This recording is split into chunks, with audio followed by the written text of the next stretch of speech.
Kia ora everybody and welcome. So, they were the most feared, most professional and most deadly soldiers of their day. A force believed by some to be invincible. However, in 371 BCE, that myth came crashing down when, on a dusty field in Boeotia, Sparta suffered a devastating loss at the hands of the Thebians.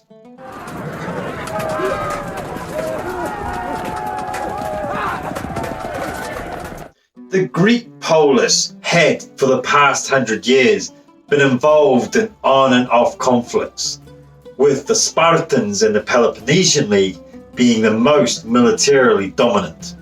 But when Sparta attempted to break up the Boeotian Confederacy by diplomatic means, Thebes, who led the Confederacy, refused and called for war. Their leader, Epaminondas, likened the Theban response to Sparta like smashing the head of a snake to kill the entire snake, with the head of the snake being the Spartan army, and the snake itself, Sparta's grip on Greece. The Theban response had already been anticipated by Sparta, as one of the Spartan kings and leader of its army, Cleombrotus, had already positioned the Spartan army to the western border of Boeotia. War, it seemed, was inevitable. King Cleombrotus was from the Aegean line of Spartan kings, and he came to power in 380 BCE. At Boeotia, he commanded an army of 2,000 Spartan warriors, 700 of which were full Spartan citizen hoplites. These Spartans were supported by 9,000 Spartan allies, giving Cleombrotus 11,000 soldiers, of which 1,000 were cavalry. The Spartans were well trained and disciplined. They had also the reputation of being invincible. Their allies, on the other hand, were war-weary and tired from decades of fighting. Epaminondas was a Thebian aristocrat and a student of Pythagorean philosophy.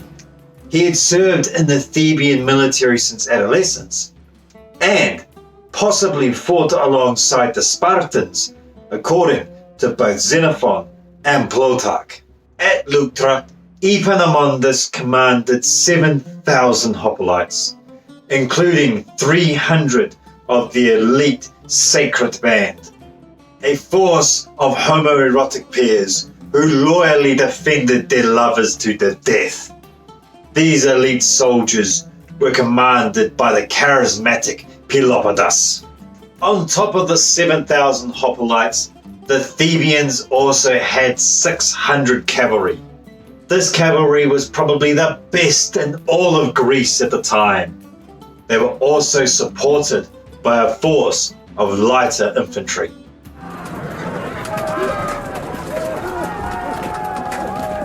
In Thebes, there was a debate on what to do. Some commanders favoured falling back and facing a siege to their city. However, Epaminondas, using a mixture of propaganda and the story of how two local virgins were raped by the Spartans at Leuctra and later committed suicide, convinced the commanders that they should fight the Spartans in open battle. The first bit of fighting didn't include the Theban army. Instead, the Spartans attacked non-combatant Thebians as they retreated back to the city.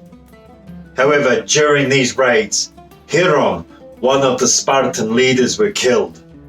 And now, the Theban army was ready for battle.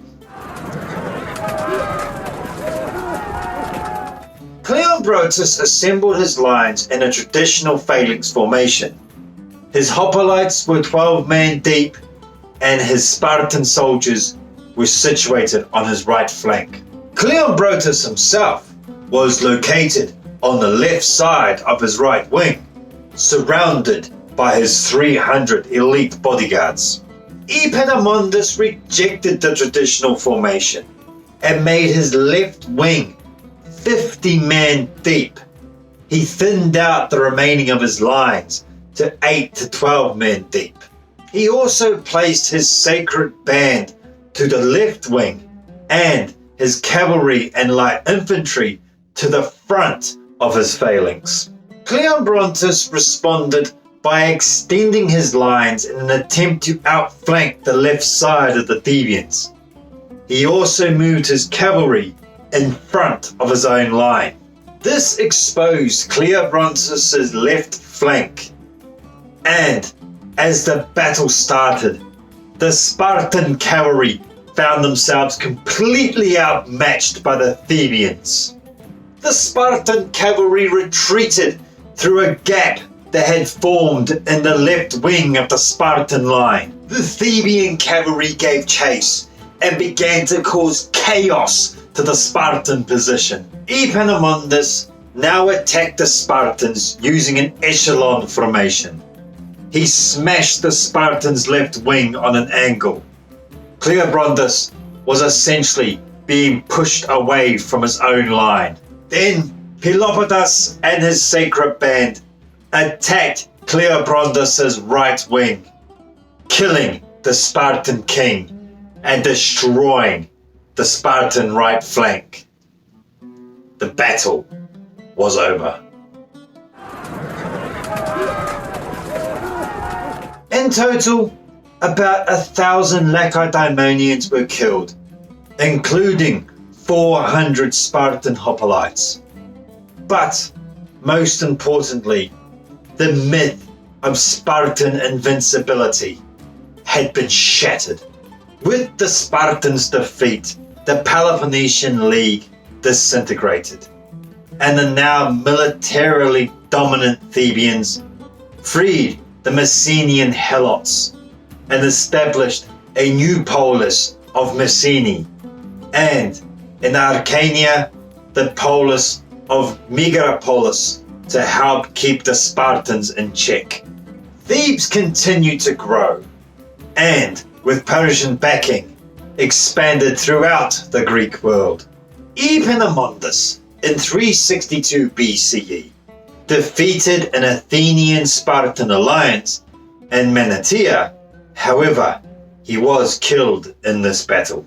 Following this, the Thebians struggled amongst themselves, and with Sparta and Athens weakened, Greece was ready for conquest, something that Philip II of Macedonia would exploit.